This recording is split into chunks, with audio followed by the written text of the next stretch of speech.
Dani? Mais ou menos. Mais ou menos ainda é bom. Mais ou menos ainda é bom. Já podem pôr o nome, tá certo? E seguinte, vamos lá. Eu havia imaginado o seguinte. Como nós vimos apenas um único assunto, só colocar essa tomada aqui. Como nós vimos apenas um único assunto nas nossas disciplinas, né? Eu imaginei que não haveria necessidade de lembrar o que nós deveríamos estudar, o que é que nós veríamos nos simulados, certo? Porque, a princípio, é como se eu estivesse lembrando vocês do único assunto que a gente viu. Mas, mesmo assim, eu resolvi colocar agora de manhã, né, o que cairia, o que, é que seria cobrado no simulado. De qualquer maneira, eu resolvi deixar essa questão, os assuntos lá, por uma questão de formalidade. Mas esclarecendo vocês do seguinte, olha, as disciplinas de história e de geografia são disciplinas antagônicas. É como matemática. 1 mais 1 igual a 2 é uma coisa que não vai mudar nunca, certo? Um fato histórico também não vai mudar nunca. Um fenômeno, né? A maneira como se projeta aquele fenômeno geográfico, aquele fenômeno na natureza, também não vai mudar. Né? Então, são disciplinas antagônicas. Então, aquilo que a gente estudou, que foi apenas um único assunto em cada disciplina, é a única coisa que vocês deveriam estudar, certo? Só para ficar claro, tá bem? O porquê de eu ter colocado o assunto dos simulados agora, tá bem? Mas eu acredito que vocês, né, assim como no simulado passado, vão ter excelentes resultados. Até porque a gente se debruçou em 3 semanas, basicamente foram 3 semanas do mesmo assunto, né?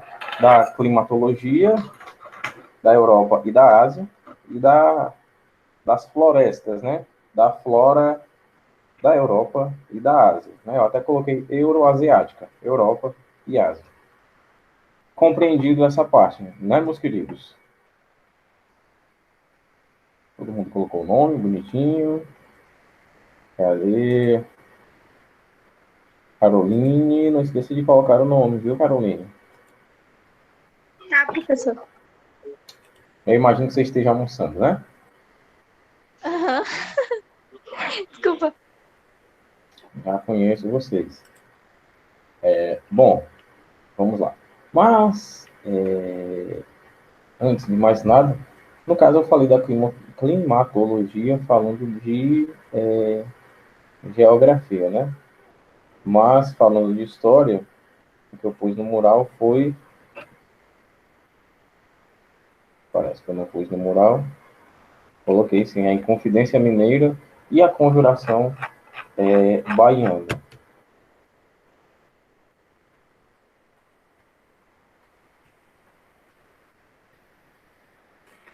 Nós fizemos bastante atividade sobre o assunto e tem umas questões que vocês vão dizer que até já viram em algum lugar. Umas questões que já foram por mim corrigidas. No caso do livro, né? As questões do livro já foram por mim corrigidas. Mas vamos rever a correção hoje, tá certo? Só, nossa, o tempo está passando bem devagarinho. Vamos rever as correções hoje, tá bem? Para que fique tudo claro para o simulado, tá certo? Não vamos deixar ninguém para trás. Deixa eu ver, 14 pessoas, olha, é um bom número, um ótimo número. Então vamos lá. Todo mundo, por gentileza, abra o seu livro de História na página 144, tá bem? História na página 144. A gente vai rever a correção, porque eu tenho certeza que algumas pessoas daqui não estavam presentes, não em sua plenitude da correção passada. Algumas pessoas que estão aqui não viram todas as correções dessa atividade, que eu vou considerar como sendo a mais importante. Então vamos lá, todo mundo, livro aberto, página 144. Tem muita coisa para corrigir aqui. Né? Eu vou pôr as correções aqui, deixem o chat aberto aqui para que vocês não se percam.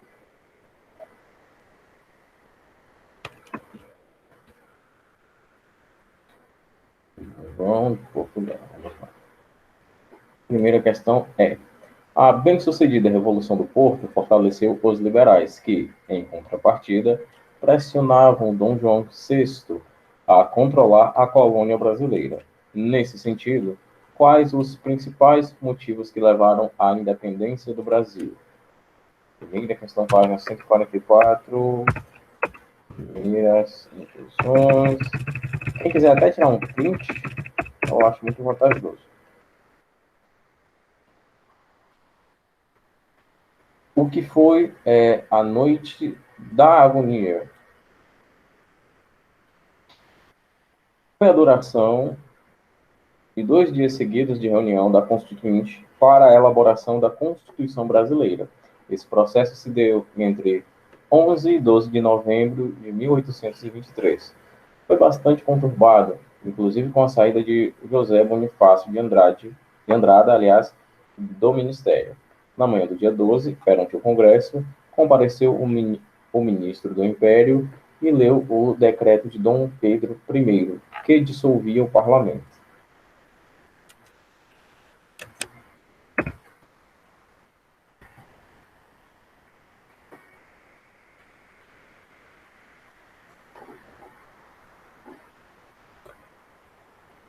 Terceira questão.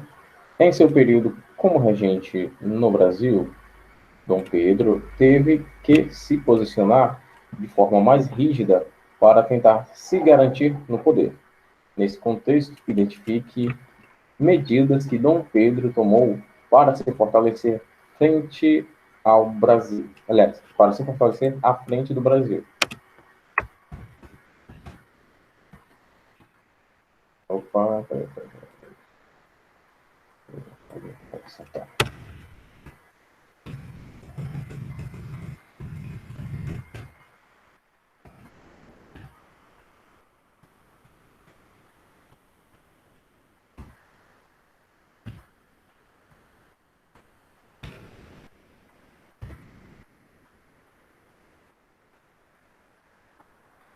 Quarta questão. Nossa, isso aqui é enorme.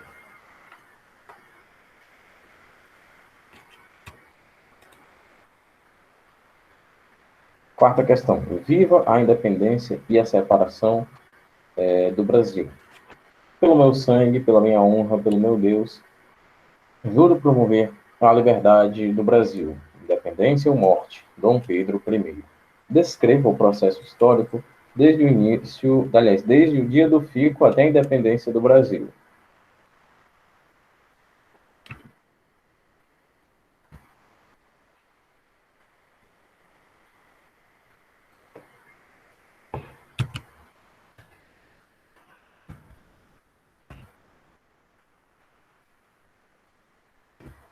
Já está levantando.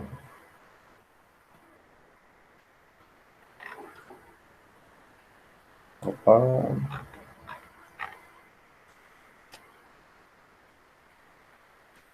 Quinta questão.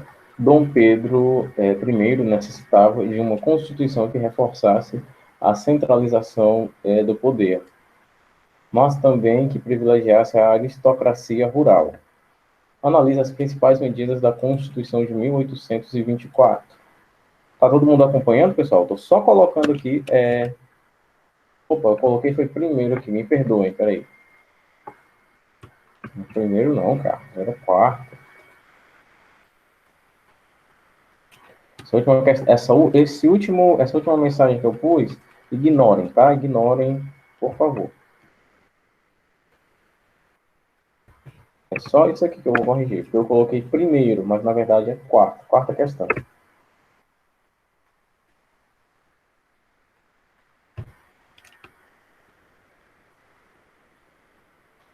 Agora quinta.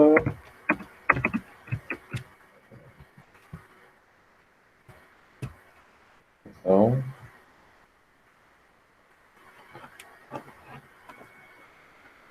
Sexta questão. Aqui está ótimo.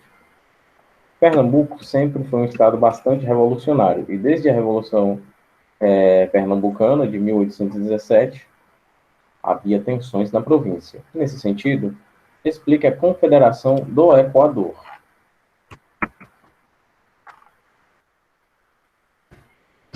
Então,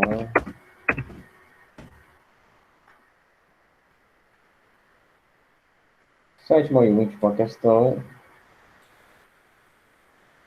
Não está em inglês.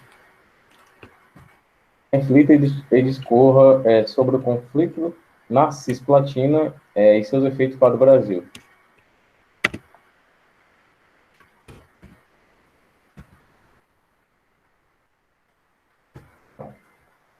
Isso aqui é só para fins de formalidade, tá bom? Para quem perdeu a correção da atividade da aula passada, tá bom?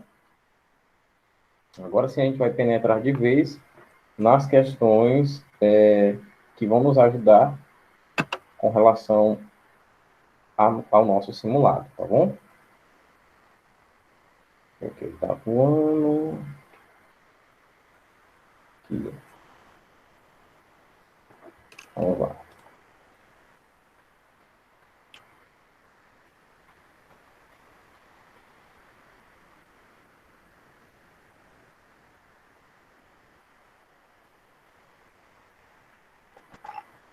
Ah, eu esqueci da oitava questão, me perdoa.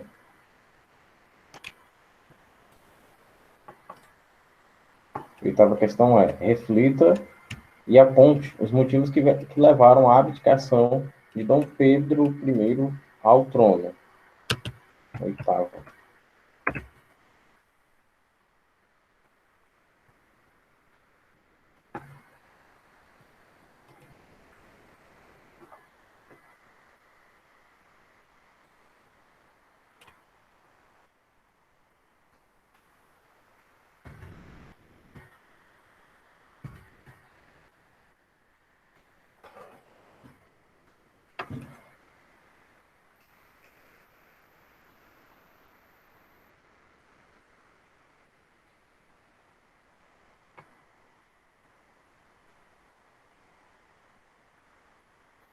Vou colocar as questões aqui. Agora, pessoal, página 148. Vamos lá, isso aqui vai ser mais suave. Primeira questão, item A. Pessoal, está indo muito rápido? Está dando para todo mundo acompanhar?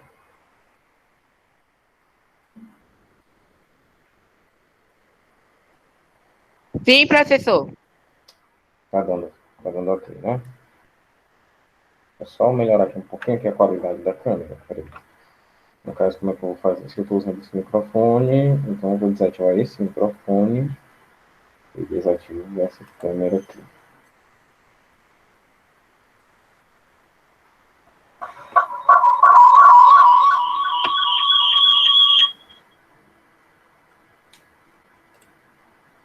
Não, parece que não deu muito certo.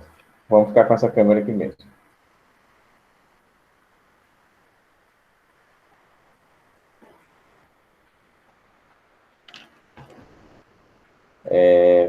Segunda questão, a transmigração da família real.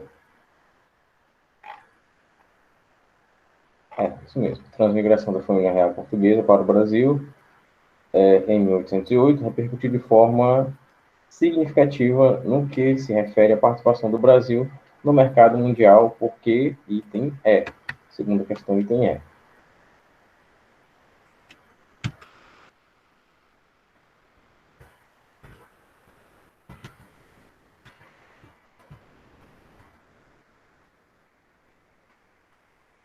Terceira questão. O ideário da Revolução Francesa, que, entre outras coisas, defendia o governo representativo, a liberdade de expressão, a liberdade de produção e de comércio, influenciou no Brasil a Inconfidência Mineira e a Conjuração Baiana, porque foi adotado por proprietários, comerciantes, profissionais liberais padres, pequenos lavradores libertos e escravos, como justificativa para a oposição, como justificativa para a sua oposição ao absolutismo e ao sistema colonial. Terceira questão, item E também. 3, E.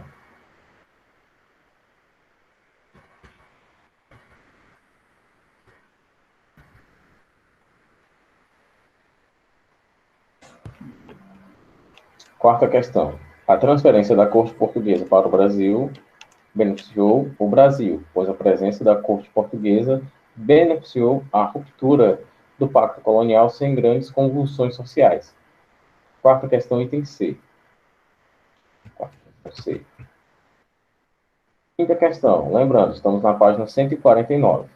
A respeito da independência do Brasil, pode-se afirmar que, item E, implicou na adoção da forma monárquica de governo e preservou os interesses básicos dos proprietários de terras e de escravos. Quinta questão, item E. Agora vamos para a sexta questão. Parar aqui.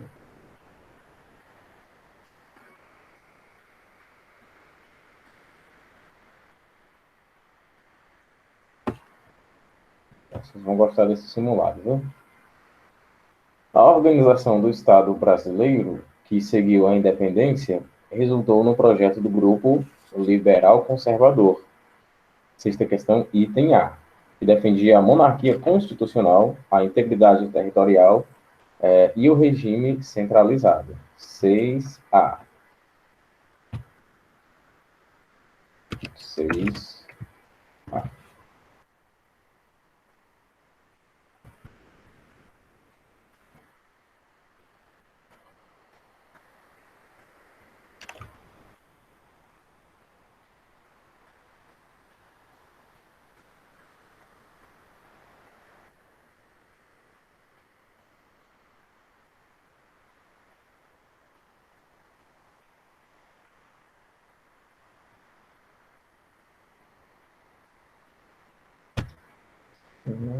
Aqui, pronto. Aqui, meus queridos, atividades corrigidas. Dessas atividades, aqui está dessas questões, tem uma colherinha de chá para vocês no simulado, tá certo? Sem dar muito spoiler. Mas, resumindo, para tranquilizar o coraçãozinho de vocês, vou até repetir para quem foi chegando agora, dessas questões, vou até colocar de novo, vou repetir aqui. Dessas questões, tem uma colherinha de chá para vocês no simulado, tá bom? A atividade está corrigida. Essa atividade já havia sido corrigida na aula passada, né? Então, não tem por que ficarmos aflitos, tá certo? O assunto é esse que está fresco na nossa cabeça e é o único assunto que a gente viu essa semana, né? Inconfidência Mineira e Conjuração Baiana. Movimentos revolucionários de libertação e independência no Brasil colonial, tá certo? Basicamente, no simulado, é só isso que a gente vai ver em história, tá bom? Embora essa não seja aula de geografia, e a gente até teria, né, terceiro horário, no conteúdo de geografia também é só um único assunto, até porque a gente só viu ele, né? Que é a climatologia e a flora da Europa e da Ásia, tá bem? Quanto aos simulados, né? Só para que a gente fique assim, bem esclarecido. Resta alguma dúvida por parte de vocês, meus queridos, sobre esse assunto que eu acabei de dizer, né? Alguma dúvida?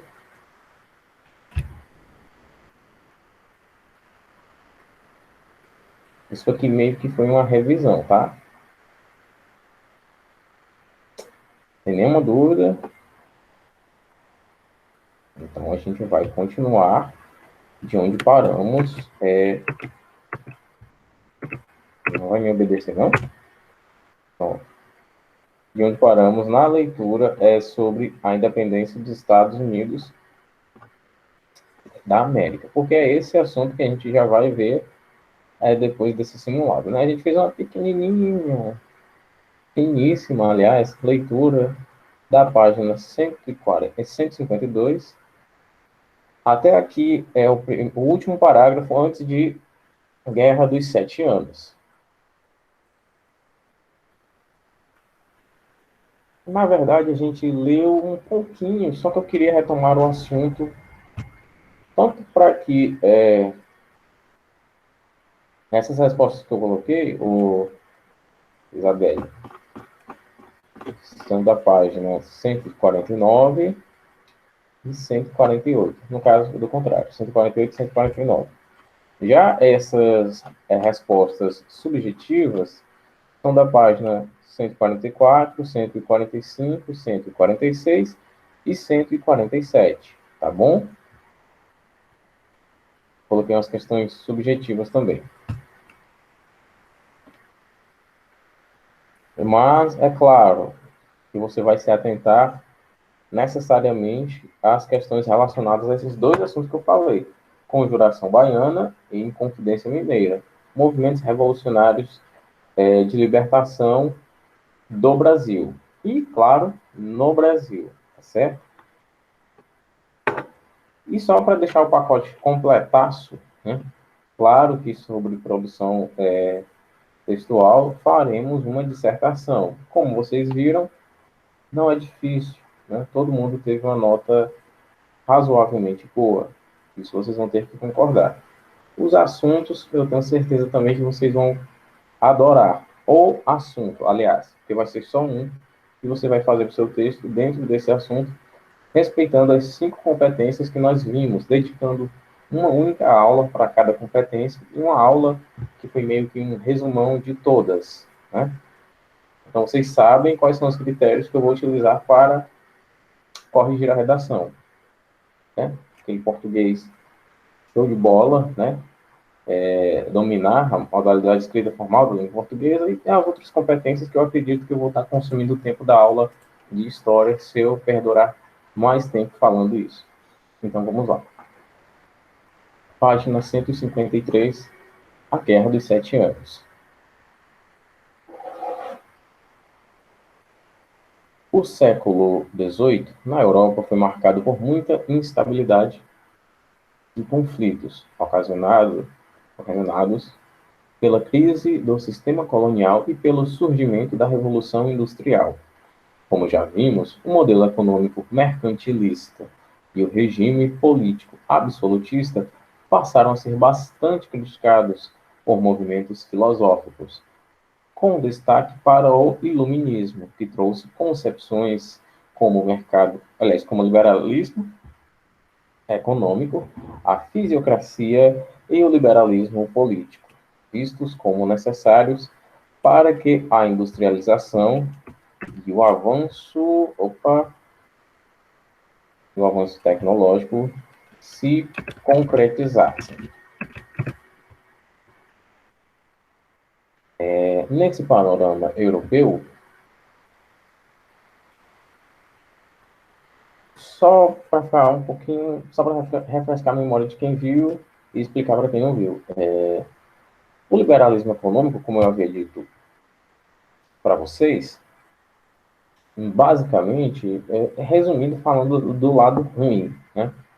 E o lado bom do liberalismo econômico é isso aqui, e o lado ruim é isso aqui, né? Então é muito desbalanceado. A gente tem muito mais a perder do que ganhar com o liberalismo econômico. A princípio, um mercado liberal é aquele onde quem compra tem que dobrar os joelhos às regras de quem vende. Como assim, professor? Por exemplo, eu quero vender... Vamos lá.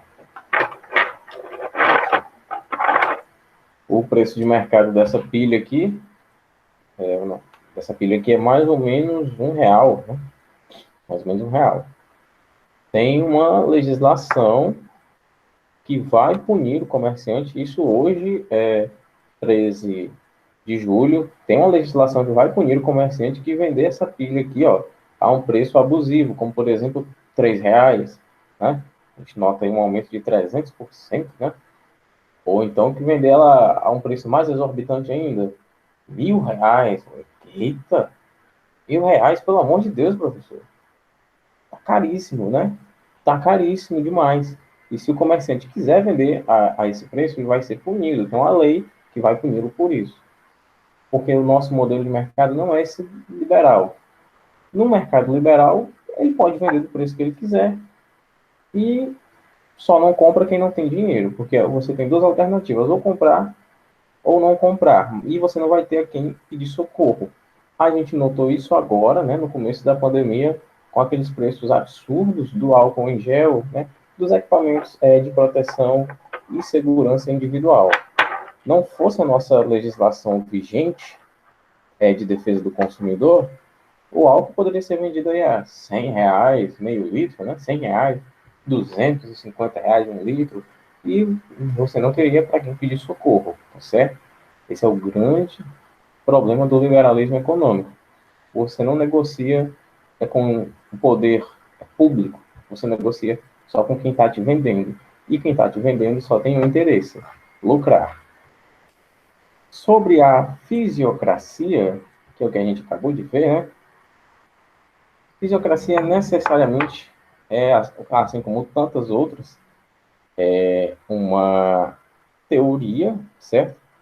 Econômica desenvolvida por economistas franceses, como a gente está estudando aqui, né, no período 1700, alguma coisa, século XVIII.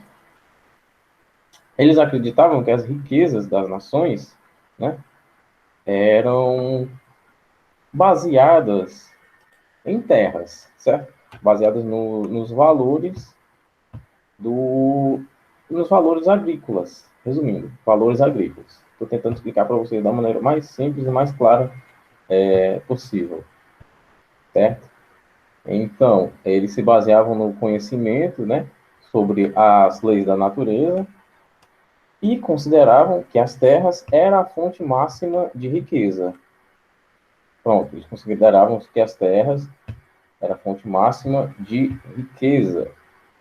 E eles defendiam também o liberalismo econômico. Defendiam que os produtos agrícolas, agora sim, prestem atenção, a fisiocracia era a teoria econômica que defendia que os produtos agrícolas deveriam ter preços elevadíssimos.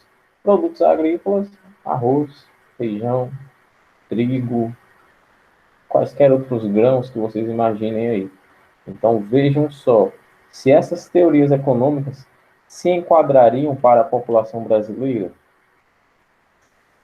complicado, né? É muito complicado que as pessoas defendam até hoje esse tipo de modelo de mercado. Mercado liberal, meus queridos, é um mercado para gente muito rica mesmo, que não vai se importar de pagar assim um preço altamente, um preço estratosférico em relação ao preço que deveria ser, tá certo? Porque, notem, tem uma teoria para defender que os preços dos produtos agrícolas, ou seja, do setor primário da economia, deveriam ser elevados. Então, se alguém falar de liberalismo para você, preste bem atenção nessa pessoa, tá certo? Muito cuidado. No mínimo, ela pode não saber o que está falando. Continuando. Pronto, agora vocês sabem, né? Período iluminista, concepções sobre liberalismo econômico, fisiocracia e liberalismo político. Pronto, todo mundo contextualizado. Eu acredito que deva ter pelo menos um pasmo com essa explicação sobre essas tendências aqui. Nesse panorama europeu, vários conflitos aconteceram, com destaque para a Guerra dos Sete Anos, iniciada em 1756, que envolveu diversas nações, especialmente a Inglaterra e França. Inglaterra e França. Esse acontecimento foi decisivo para que a autonomia dos colonos norte-americanos se consolidasse, pois a coroa inglesa teve de concentrar suas forças contra os franceses, gastando energia e dinheiro. Como a gente viu, a coroa inglesa estava necessitada de recursos econômicos por conta da Guerra Civil, e ela viu nas suas terras recém-colonizadas, no caso os Estados Unidos, a grande chance de novamente enriquecer, de novamente se recuperar economicamente. Então, passou a assumir o controle das colônias norte-americanas. Contudo, a alta dos impostos que eram aplicados da Inglaterra, né, da Grã-Bretanha, aliás, para os Estados Unidos, trouxeram para os colonos a mesma vontade de serem independentes, assim como a gente teve aqui no Brasil, com a Inconfidência Mineira. Estão cobrando muitos impostos de nós. Isso está saindo muito caro para nossas famílias. Imagine você, pai de família, trabalhar sabendo que grande parte daquele seu lucro não vai para sua família, não vai ficar na sua nação, né? Seus superiores, os seus governantes não vão poder investir aquele dinheiro em você, na sua população, porque a metrópole, no caso Inglaterra, está cobrando impostos altíssimos. Né? Isso traz, sim, uma vontade, uma indignação, uma vontade de querer ser um povo livre, certo? E notem só, aqui com a guerra dos 7 anos, envolvendo esses camaradinhas que, a princípio, eram inimigos de guerra, Inglaterra e França, como a gente viu, o bloqueio continental enfatiza essa guerra, né? Embora aqui bem recente, na Segunda Guerra Mundial, eles foram aliados de guerra, né? No caso, o próprio nome do seu conjunto era Aliados, Estados Unidos, Inglaterra e França, e derrotaram o eixo Japão, Itália e Alemanha. A Guerra dos 7 Anos envolveu principalmente essas duas grandes potências. E como o nosso texto sugere, a Inglaterra concentrou os seus setores na guerra, deixando assim um certo espaço para os Estados Unidos respirarem e cultivarem de uma melhor maneira esse sentimento patriota de liberdade. Né? Aqui a gente nota as bases do patriotismo estadunidense, certo? Nós também teríamos tudo para nutrir em nós esses sentimentos, né? Essa unificação, essa identidade do ser brasileiro. Mas nós temos essa visão ainda eurocêntrica por conta do grande domínio europeu que se incidiu sobre nós, né? E não valorizamos a cultura brasileira, a cultura do índio, a cultura do negro, a cultura do africano.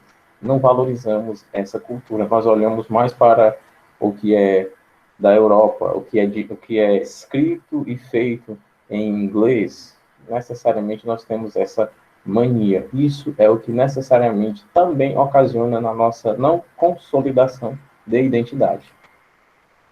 Continuando.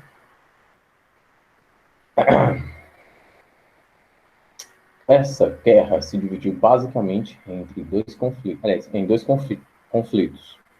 Um centrado na disputa marítima e colonial entre a Grã-Bretanha e seus inimigos, os Bourbons, da França e Espanha. O outro era a disputa entre Frederico II, o Grande, da Prússia, e seus rivais, Áustria, França, Rússia e Suécia. Hostilidades prévias contribuíram para a formação desses dois lados. Os franceses, inimigos históricos dos ingleses, se uniram aos austríacos devido ao seu poderoso exército e russos como contra, aliás, Prússia. Esta, por sua vez, aliou-se aos ingleses, pois tinha uma disputa com outros estados do Sacro Império Romano Germânico, particularmente a Áustria. Os russos estavam interessados na Prússia Oriental. Os austríacos queriam retomar Silésia e os franceses queriam continuar a luta contra a Grã-Bretanha. e obter colônias, pois, como já vimos, o processo de expansão marítima da Inglaterra e da França demorou muito por razões políticas e de instabilidade interna, o que contribui, aliás, para retardar a busca de novas rotas comerciais. Os franceses passaram a cobiçar as colônias da América do Norte e da Índia, sendo que as colônias da Índia já haviam sido cobiçadas até mesmo pelos nossos colonizadores, os portugueses, né? Que no século XV e século XVI começaram um processo de globalização, que a gente vai chamar a princípio de as grandes navegações, buscando novas rotas comerciais com as Índias, para não pagarem os impostos aos muçulmanos, que bloqueavam essas rotas, para que você tivesse a obrigação de passar por ele e pagar impostos, pedágios e etc., reduzindo o lucro dos portugueses. Lançando-se ao mar, os portugueses deram de cara com o Brasil. E o resultado, quem diz é a história, a gente conhece bem.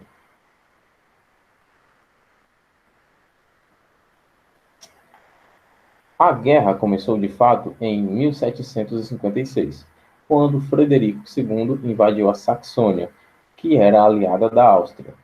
Em 1758, os russos avançaram sobre a Prússia, dominando a parte oriental.